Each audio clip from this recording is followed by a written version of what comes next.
Umaasang makababawi ng kita ang ilang tindera ng isda habang papalapit ang Semana Santa.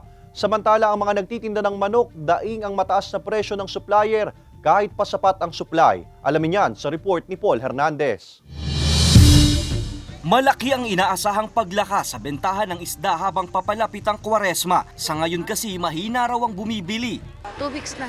Pagpasok nitong mahina na, matumal na talaga. Pagpasok ng summer.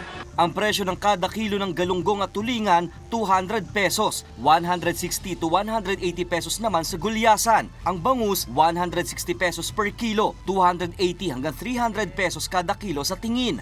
Ang pusit, 400 pesos per kilo. At sa hipon, 520 to 560 pesos ang kada kilo.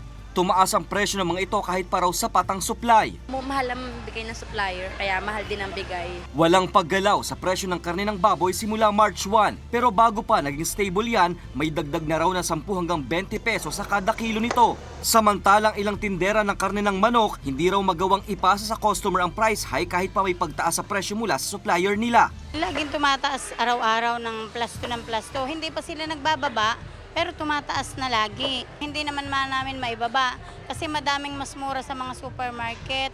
Mas ramdam pa raw ang pagtitipid ng mga mamimili. Ang bigas na dating per kaban binibili, ngayon kilo-kilo na lang daw ang kinukuha. 50 pesos ang pinakamababang presyo ng well-milled na bigas sa Batangas City Old Public Market. Mura po ang aming kuha noon, kaya mababa ang aming bigay. Wala na pong 40 pesos eh.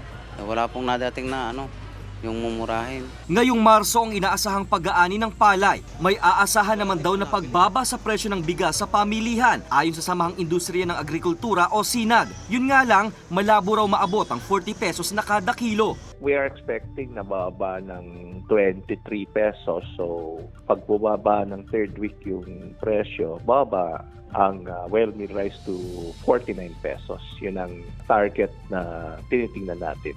Naging batayan din ng grupo ang farm gate price mula sa bansang Vietnam sa 21 pesos. Kaya hindi raw maaabot na makapagbigay ang retailer ng 40 pesos na kada kilo ng bigas. Sa ikatlong linggo ang inaasahang anihan ng palay sa bansa. Kasama si Buhay Adante Jr., Paul Hernandez, Balitang Southern Tagalog.